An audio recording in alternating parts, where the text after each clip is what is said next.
안녕하십니까. 한국방송기자클럽 초청 토론 진행을 맡은 MBN 최준락입니다. 대선까지 보름도 채 남지 않았습니다. 정확히 13일 후면 새로운 대통령이 선출됩니다. 민심을 얻기 위한 후보들의 경쟁이 뜨겁습니다. 방송기자클럽은 유권자 선택에 도움을 드리기 위해 오늘과 다음 주 월요일 2회에 걸쳐 대선 후보들을 만나 허심탄회하게 묻고 듣는 시간을 갖습니다. 오늘은 국민의힘 김문수 대통령 후보 모셨습니다. 국정운영 철학과 비전, 정책과 공약까지 앞으로 60분간 세심히 살펴보겠습니다. 오늘 토론은 BJC 회원사인 MBN, KBS, MBC, SBS, YTN, CBS를 통해 동시 생방송되고 있습니다. 말씀드렸듯이 오늘의 주인공이십니다. 김문수 국민의힘 후보 나오셨습니다. 어서 오십시오. 반갑습니다. 김문수입니다. 네, 이어서 토론에 참여할 패널들입니다. 화면 왼쪽부터 소개해드리겠습니다. 먼저 MBC 이지선 정치팀 차장입니다. 안녕하십니까. 다음은 SBS 정화석 논설위원입니다. 이어서 KBS 곽희섭 정치외교 부장 자리했습니다. 그리고 CBS 이재준 정치부장 함께합니다. 끝으로 YTN 김희준 해설위원입니다. 네, 패널분들 국민을 대신해서 궁금한 사안들을 기탄 없이 질문해 주시고요. 김문수 후보님, 진솔하고 명쾌한 답변 기대하겠습니다. 네, 이제 본격적으로 시작을 하도록 하겠습니다. 김문수 후보 모두 발언부터 들어보겠습니다. 시간은 1분 30초입니다. 네, 국민 여러분 안녕하십니까. 국민의힘 대통령 후보 김문수입니다. 요즘 얼마나 힘드십니까? 경제도 어렵고 전국도 어수선해서 얼마나 걱정이 많으십니까? 저는 우선 대한민국 경제를 살리는 경제 대통령이 되겠습니다. 경제라면 기업이 주도하고 일자리가 많아야 취업도 잘 되고 또 모든 경제가 소비가 원만하게 돌아갈 것입니다. 저는 해봤습니다. 경기도지사로서 제가 판교 테크노밸리도 개발하고 광교 신도시 또 평택 삼성 반도체 단지를 세계 최대로 유치를 해봤습니다. 많은 일자리도 유치하고 대한민국 일자리의 절반 이상을 제가 만들어 봤습니다. 저는 반드시 약속을 지킵니다. 그리고 두 번째로 지금 미국의 트럼프 대통령과 통상 문제가 상당히 심각하고 또 북한의 핵 문제도 있습니다. 이러한 문제 제가 대통령이 당선되면 바로 트럼프 대통령을 만나서 통상 문제를 비롯해서 주한 미군의 주둔비 문제 또 앞으로 북한의 핵 문제 여러 가지 문제를 미중 패권 경쟁의 이 한가운데서 우리 한미 동맹을 축으로 해서 모든 외교 문제도 제대로 풀어내겠습니다. 세 번째로 국민들이 분열되어 있습니다. 저는 좌도 해보고 우도 해보고 노도 알고 사도 압니다. 제가 좌우 통합, 노사 통합, 영원한 통합을 반드시 이뤄서 국민 화합을 이루겠습니다. 저 김문수와 함께 대한민국 위기를 극복합시다. 감사합니다. 네, 모두 발언 잘 들었습니다. 이제부터 시작하도록 하겠습니다. 토론 방식은 패널 한 분당 4분씩 주어집니다. 후보 답변까지 모두 이뤄져야 합니다. 한정된 시간 내 국민들이 궁금해하는 것을 충실히 다룰 수 있게 질문도 또 후보의 답변도 핵심 위주로 속도감 있게 진행해 주시길 특별히 부탁드립니다. 네, 본격적으로 시작하겠습니다. 첫 질문입니다. KBS 곽희섭 정치부장 준비하고 계십니다. 시작해 주시죠. 네, 후보님. 네. 대선 본투표는 이제 13일 남았습니다만 사전 투표는 일주일 뒤에 실시됩니다. 네. 첫 질문부터 좀 아픈 질문일 수도 있겠습니다만 후보님 지지율 얘기를 안 할 수가 없습니다. 네. 여론조사마다 차이는 있습니다만 10%포인트 전후로 이재명 후보에게 뒤지는 형국입니다. 최근 조사 보면 20%포인트 차이가 나는 조사도 있고 또 뭐 오차 범위 내에 접전인 곳도 있습니다. 언론에서 특히 눈여겨보는 지점이 TK, PK 지역의 민심입니다. 보통 대선을 치르면 보수 후보가 70% 가까이 아니면 60% 정도는 득표를 하는 곳인데 김 후보님 지지율을 보면은 과반이 안 되는 여론조사도 있습니다. 눈여겨보시는 대목인 것 같은데요. 후보님은 그 원인이 어디 있다고 보시는지, 또 실제 선거 초반에 이 지역 많이 다니셨는데 실제 지역 민심은 어땠습니까? 지역 민심은 좋습니다. 그리고 빠른 속도로 제 지지도가 올라가고 있는 게 사실입니다. 그러나 그동안의 경선 과정 또는 경선 이후에도 또 다른 후보와의 단일화 여러 가지 많은 난관이 있었기 때문에 지금 정비하고 또 단일화를 통한 효과 이런 것들을 이루기 위해서 연대도 지금 강화되고 모든 면에서 빠르게 잘 극복되고 있기 때문에 저는 반드시 필승할 것이라고 확신하고 뛰고 있습니다. 네, 한 가지 더 여쭤보겠습니다. 네. 그 공식 선거운동 초반에 윤 전 대통령 탈당 문제가 아주 큰 이슈였습니다. 네. 대선 승리를 위해서 탈당이 필요하다. 탈당이 안 되면 출당 조치나 제명까지 해야 된다는 얘기도 나왔습니다. 결국 윤 전 대통령이 자진 탈당을 하긴 했습니다만 너무 늦어서 영향이 별로 없을 것이다. 또 적극 지지층은 오히려 빠져나갈 것이라는 우려도 있었습니다. 대선 승리를 위한 계기가 반전의 계기가 마련될 것이라는 당의 기대감이 나왔었습니다만 실제 여론조사에서 그런 추이가 딱히 눈에 띄지는 않는 상황인 것 같습니다. 후보님이 보실 때 윤 전 대통령 탈당에 대한 어떤 입장이신지, 그리고 또 이게 어떤 영향을 미칠 것인지 궁금합니다. 저는 긍정적인 영향을 미칠 것으로 보고요. 그러나 제가 대통령이 탈당하시라 또는 하지 말라 이렇게 이야기하는 건 적절치 않고요. 우리 국민의힘은 언제든지 자유롭게 입당하고 또 탈당도 할 수 있습니다. 그러나 그 과정에 많은 논란이 있고 또 지지율에 대해서도 여러 가지 변수가 있겠습니다만 크게 보면은 저는 도움이 될 것이라고 보고 있습니다. 예, 제가 지금 9분까지 시간인데 조금 시간이 남아서요. 네. 지금 13일 남았고 사전투표 일주일 뒤에 시작된다고 그랬고 제2국민투표는 지금 네. 유권자가 한 25만 명 정도 되는데요. 지금 이미 시작을 했습니다. 네. 남은 기간 지지율을 끌어올리실 특단의 대책이 뭐가 있는지 궁금합니다. 특단의 대책은 지금 우리 당의 대표를 하다가 나가서 지금 뛰고 계시는 이준석 후보가 있습니다.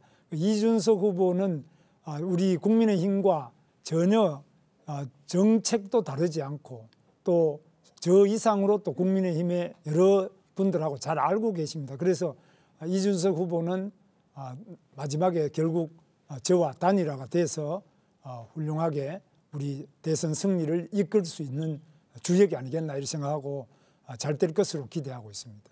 네, 첫 질문 전체적으로 지지율 열세 방안과 관련해서 질의응답이 있었습니다. 이준석 후보와의 단일화를 방안으로 얘기해 주셨습니다. 첫 질문 수고하셨고요. 다음은 YTN 김희준 해설위원이 기다리고 계십니다. 질의 이어가시죠. 네, 앞서 후보님께서 윤석열 전 대통령 탈당에 이제 효과가 있을 거라고 말씀하셨는데요. 그 후보께서는 그 윤 대통령 탈당에 좀 미온적이었던 게 사실입니다. 윤 정부의 경사노위 위원장을 지내시고 또 고용노동부 장관에 오른 만큼 선긋기가 어려운 거 아니냐는 그런 지적도 나오는데 탈당, 만시지탄 얘기도 사실 당내에서 나오고 있습니다. 그리고 그 권성동 원내대표는 여전히 자리를 지키고 있고요. 그다음에 석동현 변호사의 선대위 합류와 또 탈퇴 논란, 그리고 김계리 변호사의 입당 신청 등 친윤의 그림자가 계속 이번 선거 전에 발목을 잡고 있는 것 아니냐는 지적이 나옵니다. 후보님의 생각 궁금합니다. 네, 뭐 여러 가지 누가 입당하느냐 탈당하느냐 또 누가 누구 측근이 아니냐 또 그 입당했느냐 뭐 하다가 왜 또 밖에 나갔느냐 많은 논란이 있는 거 사실입니다. 지금 우리 국민의힘의 사정이 복잡한 점을 반영하고 있는데 이런 부분들이 빠른 시간 내에 가닥을 잡고 잘 정리정돈되고 있습니다. 그래서 전체적으로는 이 더불어민주당 같은 경우에는 이재명 후보가 지난번에 대선도 나왔고 또 당대표도 하고 이러가 오랫동안 했지만 우리 당은 우여곡절이 굉장히 많고 다양한 부분이 있었기 때문에 그런 부분들을 제가 넓게 잘 포용하고 정리해서 마지막까지 지금 투표 당일에는 반드시 대역전의 드라마를 쓸 것이라고 저는 믿고 또 과거에도 그렇게 선거라는 것은 매우 다이나믹하기 때문에 그렇게 될 것으로 믿고 있습니다. 네, 후보님 아주 자신감 넘치는 모습 보여주고 계신데요. 그런데 국민의힘이 이 단일화 내홍 이후 완전한 결집 이루어지지 않고 있다는 지적, 우려 계속 듣고 계실 것으로 알고 있습니다. 특히 한독수 전 대행은 이 선대위 합류를 고사를 했고요.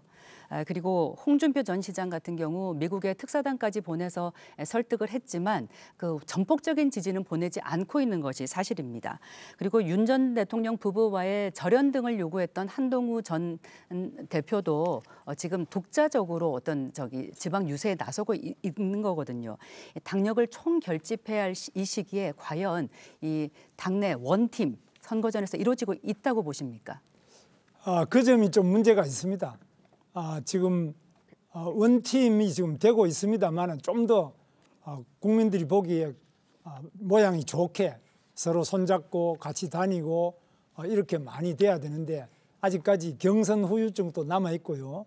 또 과거로부터 오는 여러 가지 갈등 요소가 있기 때문에 빠른 시간 내에 그런 부분이 잘 수습돼서 원팀으로 또 원팀을 넘어서서 아주 빅텐트로 많은 바깥에 있는 이준석 후보나 또 다른 부분이 모두 통합이 돼서 반 이재명 그리고 대한민국 위기 극복의 큰 대단합, 대연대가 가능할 것으로 그렇게 보고 있습니다. 부연해서 질문을 드리자면 지금 이런 원팀이 빠르게 되도록 이제 노력하시겠다고 했는데 구체적인 좀 보관이 있으면 말씀을 좀 해주십시오. 네, 보관이 이제 여러 가지 있습니다. 여기서 뭐 다 말씀드리기는 뭐 하겠지만은 여러 방면으로 서로 접촉도 하고 의사도 타진하고 또 우리 대한민국의 절박한 현실 이런 것들에 대해서도 하고 과거에 이준석 후보 같은 경우에는 사실 당에서 대표를 지냈는데 지금 안타깝게도 밖에 나가서 따로 당을 하고 있는데 사실 이런 부분에 대해서 다양한 견해를 나누면서 우리가 결국 함께 가야 될 그런 원팀이 아니냐 이런 부분을 계속 허심탄회하게 이야기를 하고 또 앞으로 미래를 공유하는 제안도 하고 이렇게 하고 있습니다. 잘 될 것입니다. 네, 지금까지 4분간 질의응답을 너무 잘 지켜주고 계십니다. 이어서 SBS 정하석 논설위원 받아주시죠. 네, 후보님 그 계엄과 탄핵 얘기를 안 할 수가 없어요. 네. 예, 뭐 어차피 이 대선이 지금 12.3 비상계엄으로부터 이제 시작된 거고, 그리고 유권자들도 지금 계엄의 찬성 반대 또는 탄핵의 찬성 반대 여기에 따라서 아마 이번 대선의 주요한 선택 기준이 될 겁니다. 네. 지금까지 후보님이 이 발언을 이게 종합해 보면은 제가 보기에는 이제 계엄은 잘못된 것이다. 그 다음에 내가 국무회의장에 있었다면 말렸을 것이다. 그리고 뭐 탄핵은 뭐 다 알다시피 반대고요. 그래서 종합해 보면은 계엄 반대, 탄핵 반대 이렇게 입장 정리해도 되겠습니까? 계엄은 뭐 당연히 저는요. 제가 계엄 피해자이기 때문에 계엄은 당연히 반대고 또 제가 그날 국무회의에 만약 참석할 수 있었다면 뭐 부르지 않아서 못 갔습니다만 반드시 대통령께 말리고 반대를 했을 겁니다. 그 참 안타깝게 생각하고요. 탄핵에 대해서는 탄핵의 절차적인 문제가 있습니다. 그래서 절차적으로 예를 들면 이진숙 방통위원장 같은 분은 근무를 하루밖에 안 했는데도 4대4 이렇게 나왔습니다. 또 이 윤석열 대통령의 탄핵 부분에 대해서도 사실 여러 가지 그 논란이 많이 있었죠. 특히 내란 부분이 거기에 소추 결의서에 들어가 있었는데 이런 걸 중간에 뺀다든지 뭐 여러 가지 절차적인 문제가 많이 있었는데 이런 부분에 문제를 제기했지만 헌법재판소에 이미 판결이 났기 때문에 그 부분은 존중하고 받아들입니다. 그 과정에 절차적인 여러 문제에 대해서 문제 제기한 점이 있었는데 그 과정은 어떻든 헌법재판소의 판결 결과를 존중하고 수용합니다. 그 후보님 말씀하시는 거 보면은 계속 그 계엄에 대한 사과가 네. 보통은 그 이 계엄으로 인한 국민 불편, 국민 피해에 대한 사과가 이제 주요 내용이더라고요. 네.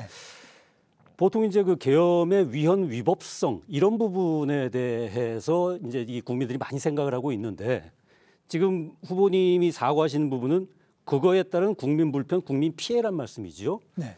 그래서 뭐 그 전에 한덕수 전 총리 같은 경우도 뭐 이 계엄에 분명히 절차적이고 실체적인 흠결이 있었다라고 이제 얘기를 했던 적도 있는데 후보님 입장은 어떻습니까? 그 계엄의 위헌 위법성이 있었습니까?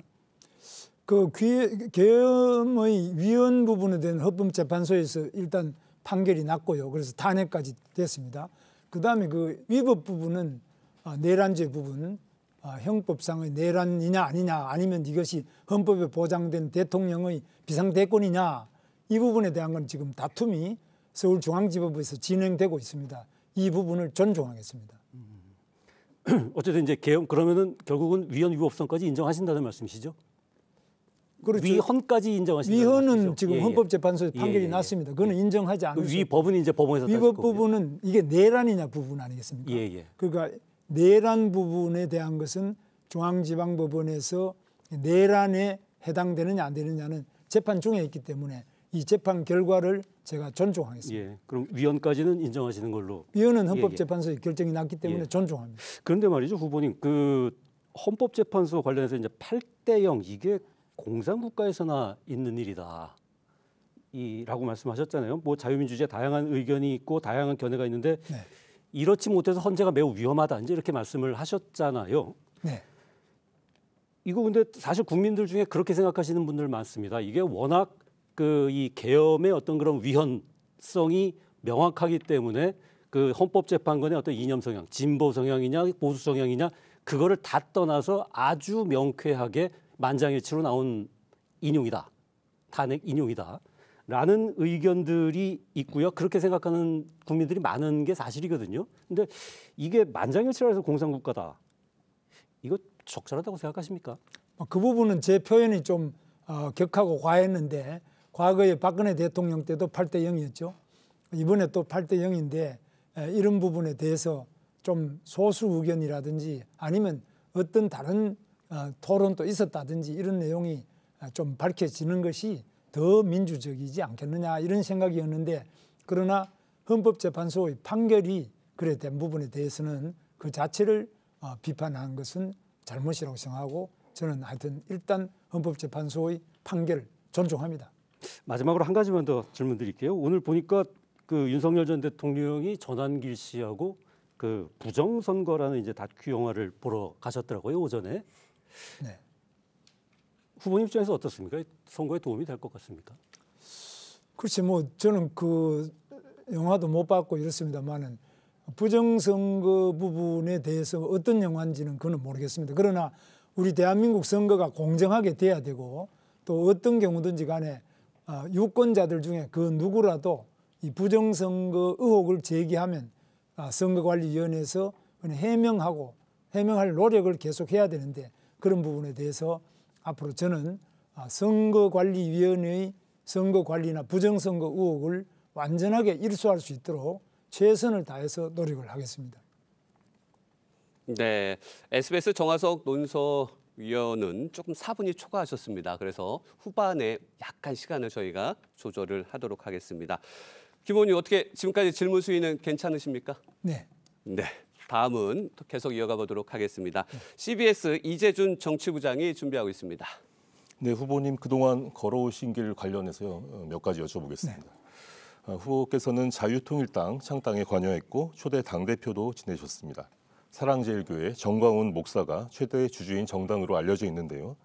전 목사가 이끄는 아스팔트 우파, 김 후보님은 어떻게 평가하십니까? 또 국민의힘과 관계를 어떻게 설정해야 한다고 생각하시는지 말씀해 주십시오. 국민의힘과는 뭐 지금 특별한 관계가 정광훈 목사 쪽하고는 특별히 없고요. 그러나 그동안에 문재인 정부 때 아스팔트에서 광화문에서 여러 가지 시위를 많이 했는데 나라가 위험하다고 생각하는 분들이 다른 방법이 없기 때문에 국회에도 의석도 없고 또 그래서 광화문에서 시위를 통해서 또는 예배를 통해서 집회를 통해서 자기 의사를 표현한 과정이 있었습니다. 그런 부분에 대해서는 일정한 정도 국민의힘이 그 부분에 대해서 왜 제대로 비판하지 않느냐 또 단죄를 하지 않느냐 하는데 그런 부분에 대해서는 매우 미묘한 문제이겠습니다만은 잘 관계가 이루어져 나가는 것이 필요하다고 보고 지금 뭐 촛불 시위 아시지 않습니까? 민주당은 그런 거 마음대로 하고 민주노총 같은 불법 파업도 완전히 옹호하고 있습니다. 뭐 노란봉투법 이런 거는 불법 파업에 대해서 손해배상하면 안 된다는 그런 법이잖아요. 이런 것까지 옹호하고 진보당 완전히 대한민국 체제 전복하려고 하는 이 진보당 이석기 당하고도 같이 협력하고 있는데 이런 부분하고 좀 형평성을 맞춰서 봐야지 국민의힘만 계속 왜 그러면 이 광화문이나 바깥에 시위 세력을 제대로 비판 안 하느냐 이렇게 말하는 것은 형평에 맞지 않다고 생각합니다.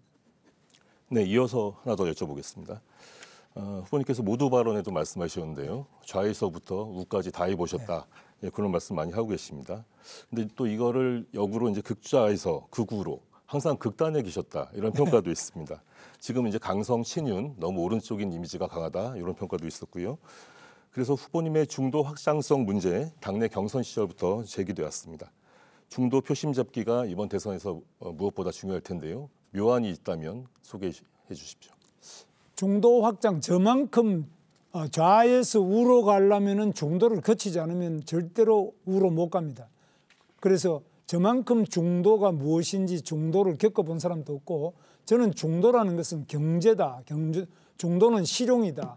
중도는 그야말로 좌우를 통합하는 또 그리고 좌우를 아는 사람이 중도를 할 수 있는 거지 아무도 모르고 중도를 한다. 이것은 진짜 중도가 아니라고 봅니다. 그래서 저는 가장 중도 통합을 잘 할 수 있는 그런 후보라고 스스로 자처하고 있습니다. 네, 다음 순서는 오래 기다리셨습니다. MBC 이지선 정치팀 차장 김문수 후보에게 질문해 주시죠. 네, 후보께서는 경선 때부터 반 이재명 빅텐트를 쳐야 한다 이런 입장이셨습니다. 그런데 최근 양상이 좀 흥미롭습니다. 민주당 이재명 후보 선대위에 보수 책사 윤여준 전 장관, MB 정부 출신의 이석연 전 법제처장, 또 TK 3선의 권오울 전 의원이 들어가 있고요. 최근에는 국민의힘을 나온 김삼욱 의원, 또 김용남 전 새누리당 의원, 또 허은하 개혁신당 전 대표까지 여러 보수 진영의 전현직 의원들이 잇따라 이재명 후보 지지 선언을 하는 일이 잇따르고 있는데요.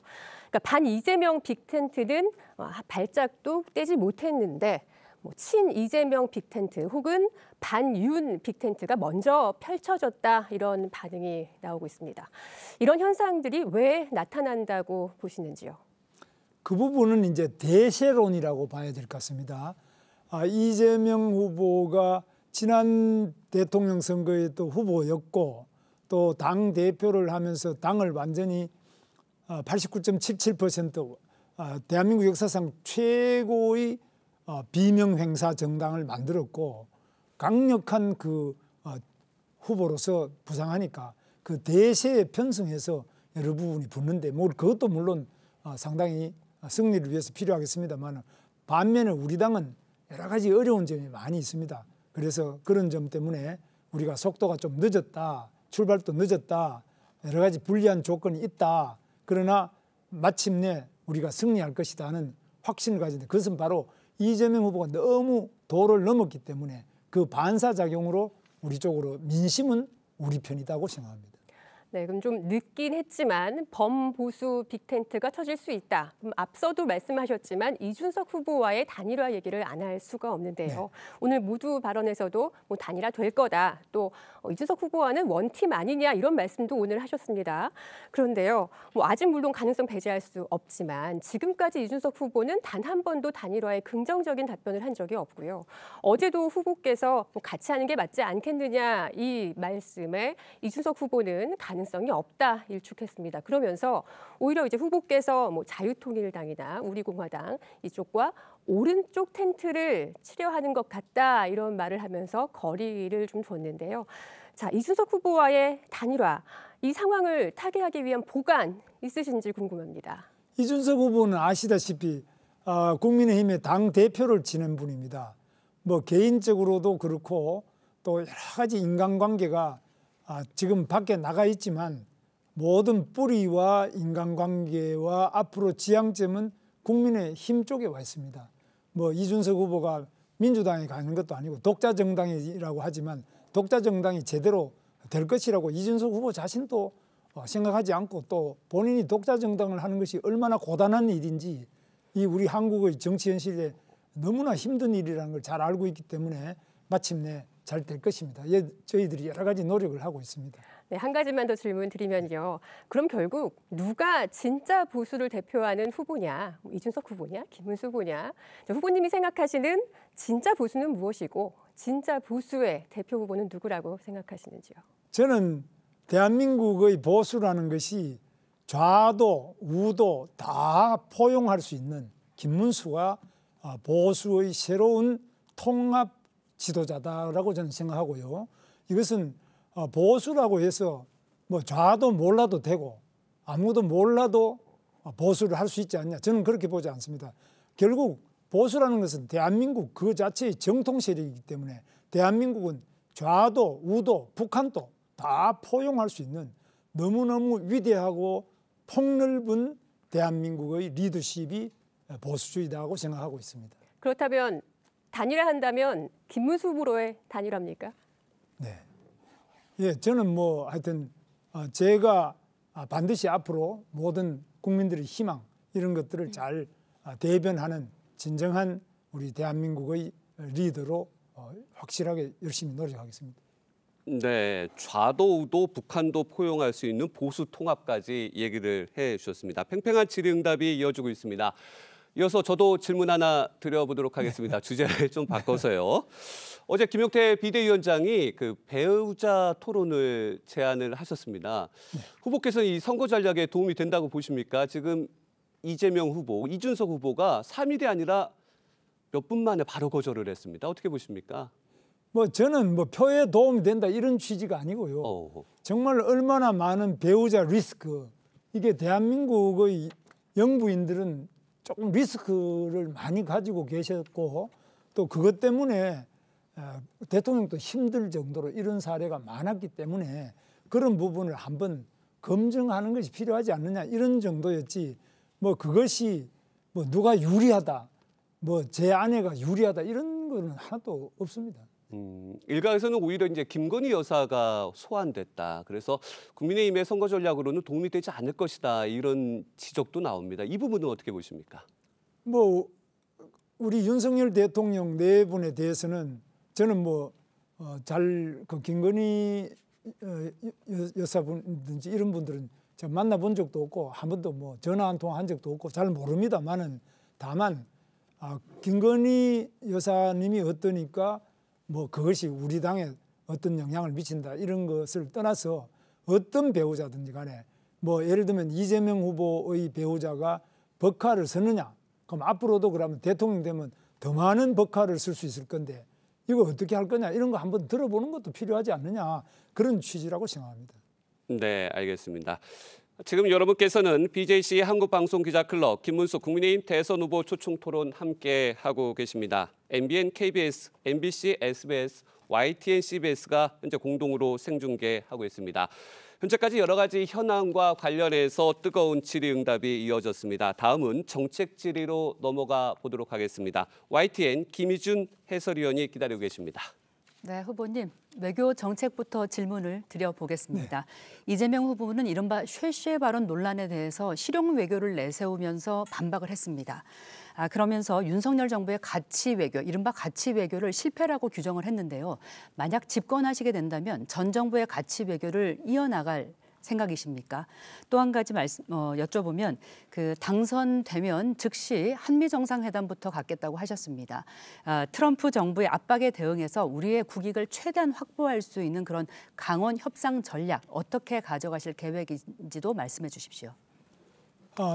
저는 첫째, 한미 동맹이 우리 대한민국의 기본 외교의 축이고 또 군사 평화를 유지하기 위한 그 군사 동맹의 축이고 또 다른 경제 부분에서나 문화, 교육, 과학, 기술 여러 부분에서 한미 동맹의 그 중요성, 가치 이 부분은 다른 어떤 외교와도 바꿀 수 없는 대한민국의 평화를 유지하고 번영을 지속해 나가는데 가장 중요한 가치가 한미 동맹이라고 보고요.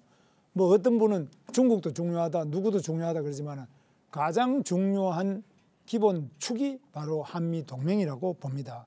그리고 트럼프의 여러 가지 그 문제 제기하는 부분이 첫째는 높은 관세, 그리고 두 번째는 주한 미군의 주둔 비용, 그 다음에 북한의 핵 위협에 대한 여러 가지 그 대처, 그런 면에서 또 한미 동맹이 다시 또 중요한데요. 이런 면에서 가장 중요한 것은 트럼프 대통령이 믿을 수 있는 정당과 후보는 김문수다. 이 점은 확실합니다. 그래서 저는 그동안에 미국의 백악관, 또 의회, 국무부, 국방부 많은 부분하고 교류해오고 대화를 하고 다 하고 있습니다. 또 미국의 기업도 암참을 비롯해서 미국 기업들도 제가 그저께도 가서 간담회를 하고 토론도 하고 이렇게 했습니다. 그래서 저는 또 경기도지사를 하면서 주한 미군의 3분의 2 이상이 주둔하고 있는 평택 미군기지부터 동두천에 캠프 KC 호비, 이 미군들하고도 관계가 아주 두텁게 신뢰가 형성되어 있습니다. 그래서 저만큼 미국 정계, 또 의회, 또 미국의 군사적인 그 고위층들이 신뢰하는 과연 대통령 후보가 있느냐, 저는 저 이상으로 없다고 보고, 이러한 여러 가지 신뢰를 바탕으로 다양한 그런 성과를 이루어낼 것이라고 생각하고 또 확신합니다. 한미 동맹이 최우선 가치라고 하셨고, 또 이제 한미 간의 신뢰를 말씀하셨는데, 하지만 그 트럼프 정부 들어서 1기 때도 마찬가지지만 2기 정부 들어서도 우리 정부로서 조금 과도한 요구나 압박이 있어서 우리 대응에 비상이 걸린 것도 사실이라고 하겠습니다. 특히 조금 더 좀 구체적으로 들어가 보면, 이제 미국 측은 이번에 관세율을 만약에 낮추는 대신에 방위비 분담금 증액, 과도한 증액이나 또 우리로서 조금 좀 어려울 수도 있는 건 알래스카 LNG 사업 참여 등을 또 압박을 할 수도 있거든요. 그렇다면 우리가 달라진 국가의 우리의 위상만큼 동맹이지만 미국이 아닌 것은 아니다, 또 노라고 말할 수 있어야 한다는 그런 의견도 있습니다. 후보님께서는 어떻게 대응하실 계획이십니까? 그 당연한 말씀이신데요. 우리가 미국에 정말 필요한 존재입니다. 지금 대표적인 것이 조선을 이야기한대요. 우리 한화 오션에서 미국 필라델피아 조선소를 인수하고, 또 트럼프 대통령이 직접 자기네들 군함을 만드는데도 또 군함 그 정비 보수 MRO에도 우리 보고 참여해달라는데, 군함만이 아닙니다.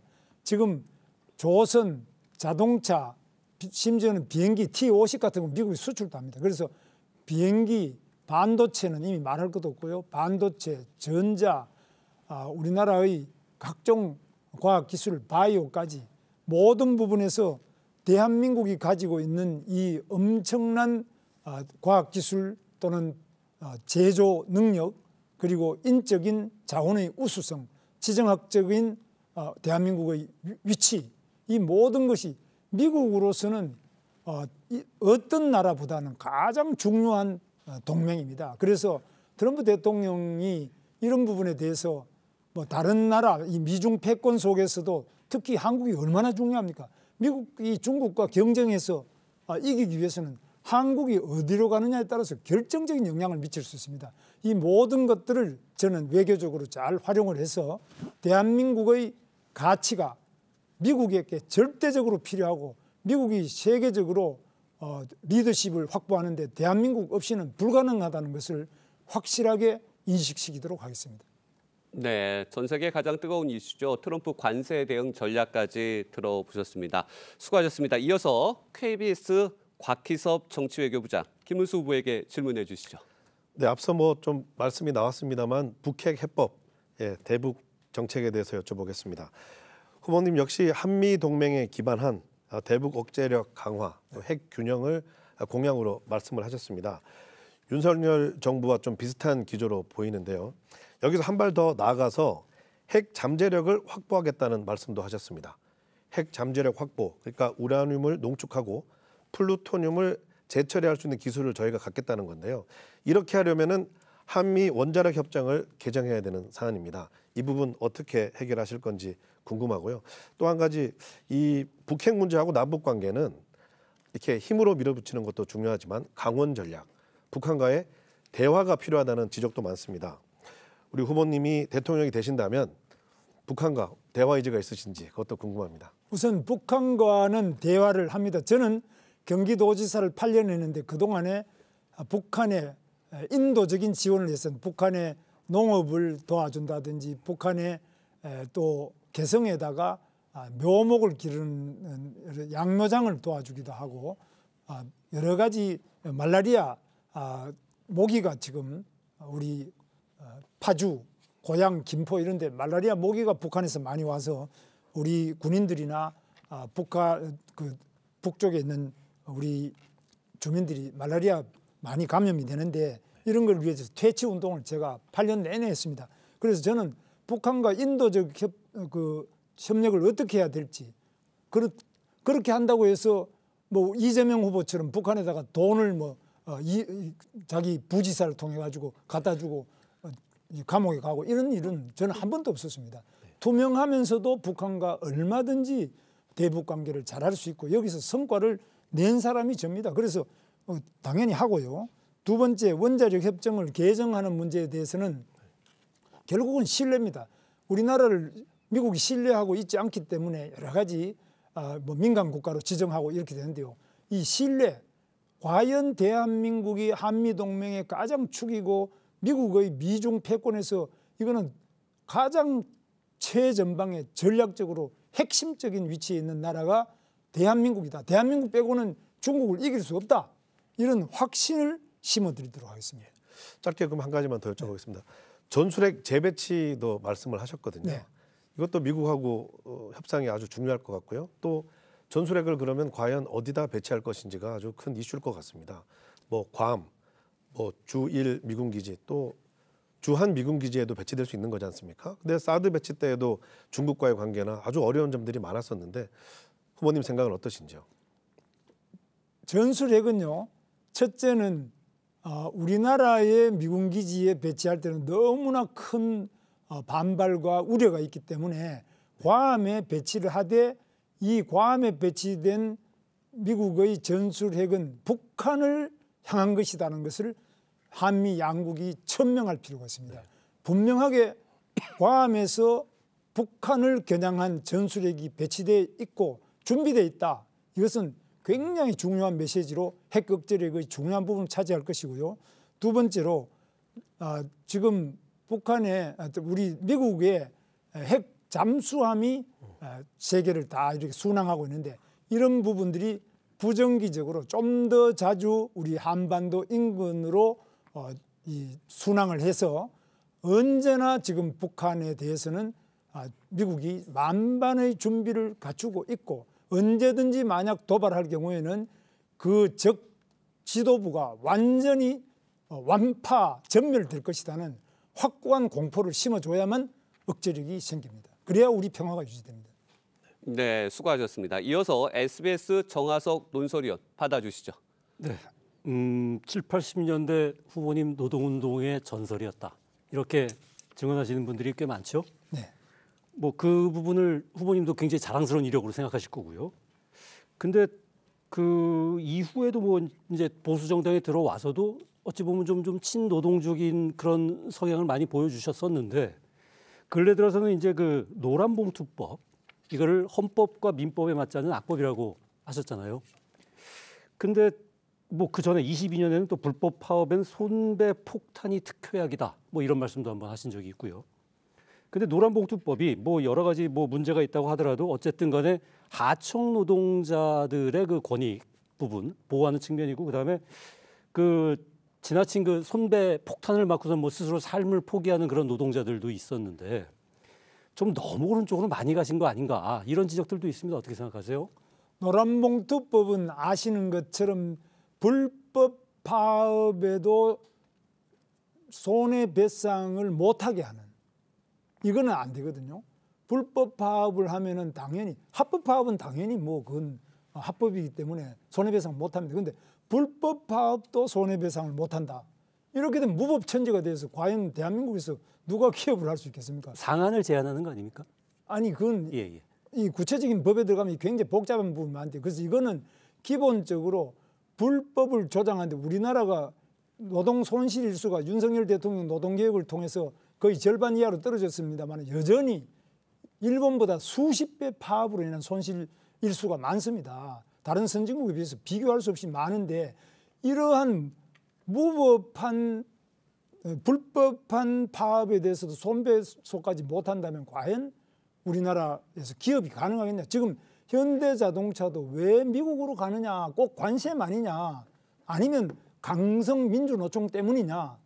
이게 정말 자세히 들여다봐야 돼. 저는 그 부분은 오래 같이 있고 민주노총의 주요한 간부랑 그 밑에까지 다 잘 압니다. 제가 드리는 말씀은 그냥 이론으로 법률 이론이라 그냥 드리는 말씀이 아니고 모든 현장에 일어나고 있는 현실과 그걸 예방하기 위해서 노란봉투법은 절대 안 됩니다. 그리고 이거는 있을 수 없고요. 세계 어느 나라에도 이런 입법 내가 없습니다.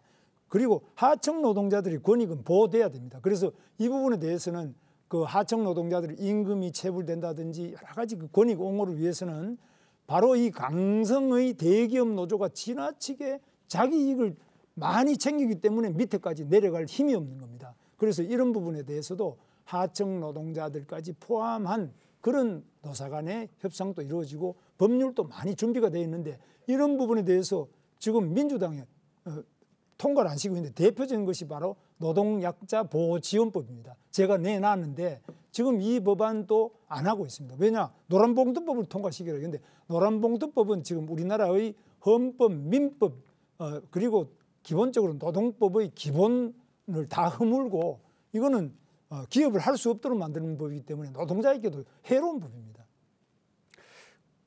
짧게 하셔가지고 네. 예, 여기까지 하겠습니다. 짧게. 네. 토론이 이제 후반부로 접어들고 있습니다. 11시 41분 시간이 얼마 남지 않았는데요. MBC 이지선 정치팀 차장 준비하고 계시죠? 네, 후보께서는 10대 공약 중에 1번으로 1호 공약으로 기업하기 좋은 나라 제시하셨습니다. 그리고 오늘 모두 발언도 일성이 경제 대통령 되겠다 하셨는데요. 경제 위기에서 기업 성장 정말 중요합니다. 규제 철폐 필요한 건 꼭 해야겠죠. 네, 후보께서 이런 말씀 참 많이 하셨어요. 기업인은 감옥에 가면 안 된다. 그러니까 해외 투자가 안 들어오는 이유가 기업인 감옥 리스크 때문이다. 이런 말씀 여러 번 하셨는데 자칫 기업인이 법 위에 있는 게 아니냐 이런 인상을 줄 수도 있는 발언이거든요.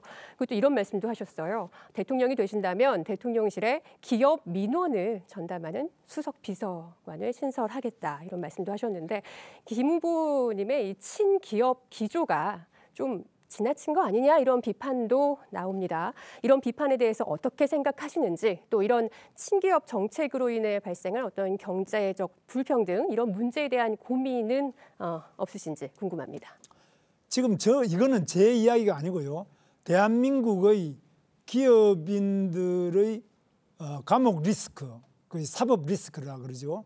이것은 제 이야기가 아니고 주한 미국 상공회의소 회장 제임스 킴 회장이 공개석상에서도 그 회의에서도 계속 이야기하고 그 세미나에서 또 저 개인에게도 계속 이야기하는데 지금 대한민국의 아시아 본부, 글로벌 기업의 아시아 본부가 싱가포르에 5,000개 넘고 한국에는 100개가 안 됩니다. 그러면 왜 이렇게 한국에 안 오느냐? 이 리스크, 특히 감옥에 갈 수 있다. 자칫하면 중대재해처벌법이나 뭐 이런 법이 너무나 이 기업하기 어렵기 때문에 안 온다는 겁니다. 그러면 저 말씀은 이 지금 이재용 삼성전자 회장 같은 경우에는 지금 9년째 재판을 받고 있습니다. 그러면 잘못이 있으면은 그게 만 1, 2년 하고 뭐 어떻게 결론을 내려줘야지 9년 동안 끌면서 계속 사법 리스크 때문에 그 목이 잡혀 있고 또 삼성전자에는 준법감시위원회라는 걸 만들었습니다. 이거 이사회 위에 올라 앉아서 이게 법에 맞냐 안 맞냐 전 세계 기업이 법에 맞냐 안 맞냐를 가지고 경영을 한다면 100여 날 기업이 있겠으면 여기서 어떻게 혁신이 이루어지고 여기서 어떻게 새로운 시장을 개척할 수 있고 여기서 어떻게 과감한 도전이 이루어질 수 있느냐. 저는 기업은 절대로 법률로 다스릴 것이 아니라 기업은 바로 창의적인 자기의 신제품과 신기술을 통해서 세계 시장으로 나갈 수 있어야지 그걸 국내 법정에 붙들어 놓고 기업을 잘 해보자. 이거는 안 되는 거 아니냐 이런 뜻입니다. 그럼 큰 기업을 운영하는 오너는 법을 안 지켜도 됩니까? 창의적이면? 제가 그렇지 않습니까? 법을 지키더라도 그걸 9년씩이나 계속 끌고 그렇게 해서 안 되고 법에 저만큼요. 제가 MBC에도 그렇지 않습니까? 제가 이번에 요한나 사건이 있을 때 MBC에도 제가 바로 이거는 근로자가 아니지만 직장 내 괴롭힘이 아니냐. 이것도 고용노동부 이 판정을 끌어냈잖아요. 그래서 저는 절대로 근로자들의 권익, 특히 인권이 옹호돼야 된다고 보고 기업도 자유로우면서도 법을 지켜야지. 법을 안 지키는 기업에 대해서는 단호히 엄단을 했고요. 저는 어떤 현대나 그동안에 산재가 있었던 모든 기업에 대해서 조금도 봐주지 않고 제가 가장 신속하고 단호하게 근로감독관을 발동해서 다 처리했습니다. 네, 수고하셨습니다. 이어서 CBS 이재준 정치부장 질문해 주시죠. 네, 후보님 이번 대선 캠페인에서 약자와의 동행, 행보에도 부쩍 신경을 쓰고 계시는 것 같습니다. 어젠가에도 아마 영등포 쪽방촌 다녀오신 걸로 봤고요.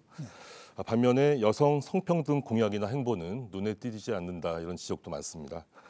그동안에 이른바 소녀시대, 춘향이, 최근에 미스 가락시장 발언까지 논란도 꽤 많았습니다. 성인지 감수성이 떨어진다 이런 평가에 대해서 어떤 입장이신지요?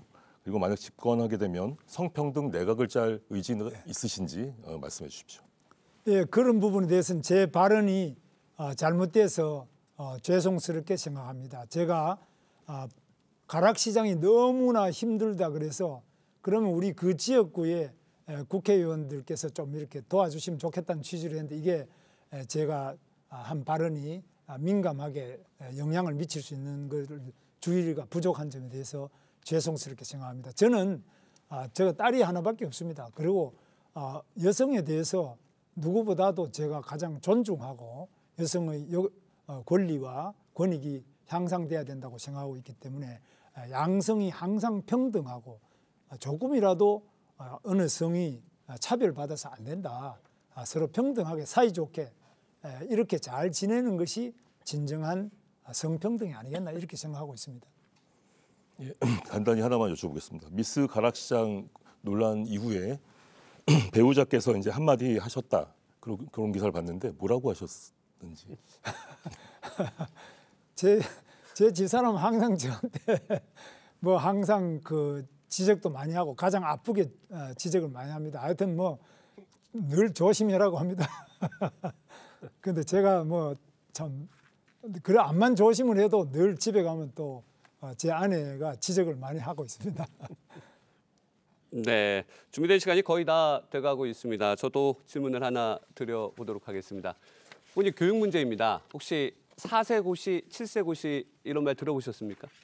4세 고시 말씀을 듣고 깜짝 놀라가지고요. 네. 아니 애가 4살밖에 안 되는데 무슨 고시냐 그게 무슨 말이냐.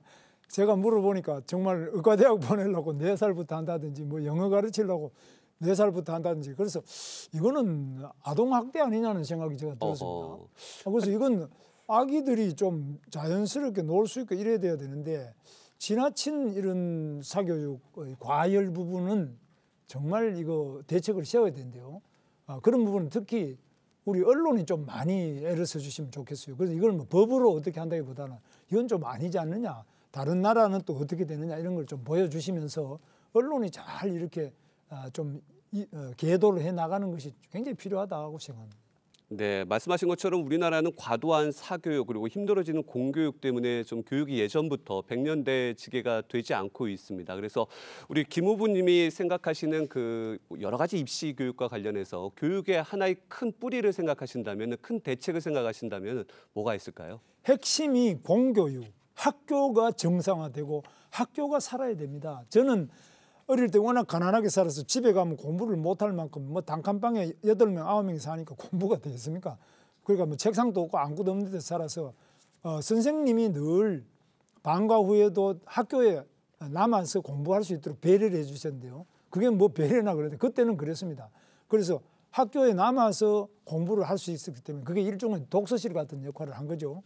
그래서 제가 오늘의 저 김문수가 있었는데 공교육에 우리 선생님들께서 좀 더 정말 아기들 요즘에 결손가정도 많고 또 아이들이 참 방치되는 경우도 많고 맞벌이 부부가 워낙 많기 때문에 학교가 부모의 공백을 메워줄 수 있는 가장 중요한 역할을 하는 거 아니냐. 그래서 제가 도지사 할 때는 학교에 돌봄 교실 이런 것들 우리 도비 예산을 지원해갔다 하고 또 선생님을 더 채용하면은 그 비용도 제가 더 지원을 해서 했는데 학교에 요즘에 노는 선생님들이 많이 계십니다. 예를 들면 교육대학 나오고도 취업이 안 되시고 임용을 못하고 사범대학 나와서도 임용 못 되는 아주 훌륭한 선생님들이 많이 있는데 이런 분들을 바로 우리 공교육 안에서 이런 분들을 예산으로 얼마든지 채용을 해가지고 밤늦게까지 빈 교실도 많지 않습니까? 그래서 얼마든지 그 늘봄을 해줄 수 있는데 이 늘봄을 대폭적으로 강화하고 예산을 투입해서 절대로 학원에 안 가고 다른 부모가 걱정 안 하고도 맞벌이 부모들이 안심하고 학교에다가 다 아이들을 맡길 수 있는 이런 공교육을 반드시 제가 만들어내겠습니다. 네. 조금 시간이 어느 정도 남아 있습니다. 한 2분 정도 추가 질문이 가능할 것 같습니다. 혹시 추가 질문, 이 질문을 꼭 하셔야겠다. 네, 먼저 그러면 가장 빨리 손을 든 우리 KBS 곽기섭 외교부장께서 한번 해주시죠. 네, 지금 사실 이재명 후보의 사법 리스크가 어떻게 보면은 국민의힘 선거 캠페인에 어떻게 보면 중요한 이슈가 될 수도 있는 문제였는데 대법원에서 파기환송이 됐습니다만 지금 고등법원에서 파기환송심을 하지 않기로 하면서 사실상 어떻게 보면 사법 리스크는 다 떨쳐버린 것 같습니다. 그런데 이제 민주당에서 대통령이 되더라도 대통령에 대한 형사 재판은 중단한다는 법 개정에 지금 나서고 있고요. 우리 후보님은 헌법 84조 대통령 불소추 특권을 폐지하겠다는 말씀을 하셨는데 지금 민주당의 이런 어떤 법 개정 문제나 대통령에 되셨을 때 재판 문제나 이런 거에 대해서는 어떤 입장이신지 궁금합니다. 저는 지금 저를 경호하는 경찰관들이 있는데 지금 저보고 대통령실 경호원이 필요하지 않느냐. 그래서 저는 필요 없습니다. 그다음에 경찰 경호원도 너무 많으니까 저는 좀 철수해라. 저는 경호가 필요 없다. 얼마든지 저는 지하철도 타고 걸어도 다니고 얼마든지 자유롭게 합니다. 그런데 지금 이재명 후보는 완전히 방탄 유리를 하고 방탄 조끼를 입고 방탄 입법을 하고 자기를 유죄 취지로 파기환송한 대법원장을 지금 청문회를 하겠다, 특검을 하겠다, 대법관을 100명까지도 늘릴 수 있도록 하겠다. 자기가 문제된 공직선거법상 허위사실 유포죄를 법을 고쳐가지고 이 죄 자체를 행위를 없애버리겠다. 그래서 아예 이 세상에 이런 독재가 어디 있습니까?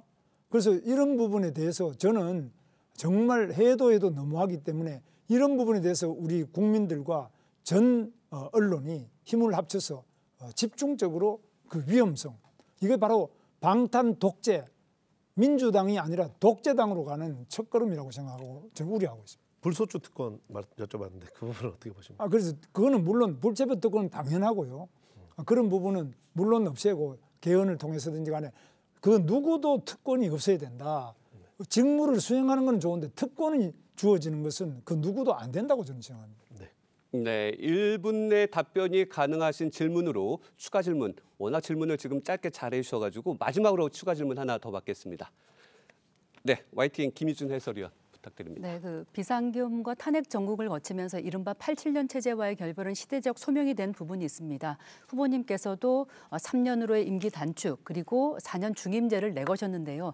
그러려면 중지를 빨리 모아서 내년 지방선거 때 국민투표도 거쳐야 되고요. 그런 일정들이 남아 있는데 과연 이 짧은 시간 내에 개헌을 추진할 수 있는지 구체적인 보관 설명해 주십시오.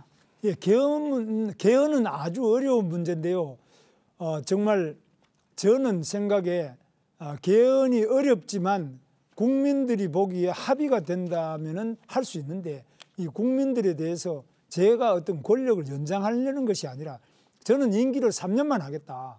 그리고 제 임기를 단축해서라도 이 헌정이보다 더 안정적으로 잘 될 수 있도록 개헌안을 내고 겸허하게 국민들한테 진솔하게 말씀을 드리면 저게 정권 연장이 아니구나. 그리고 저게 무슨 더 계약이 아니라 한 발짝으로라도 앞으로 나가는구나. 이렇게 이해하신다면 우리 국민 여론이 호의적으로 될 것으로 보고 저는 정말 그런 정권을 더 연장하거나 권력을 더 강화하는 것이 나라와 국민에게도 도움이 안 되고 그 대통령 자신에게도 도움이 안 된다는 사실을 너무너무 뼈저리게 저는 느끼고 있습니다. 따라서 저 이 진심이 먹혀들 것으로 보고 개헌도 가능할 것으로 봅니다.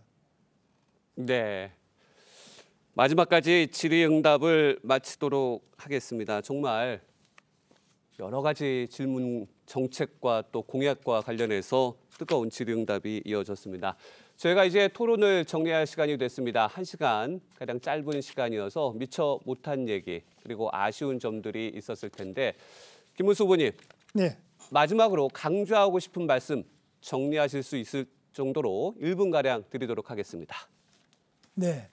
국민 여러분, 지금 독재냐 민주냐 또 무법이냐 합법이냐 이 갈림길에 와 있습니다.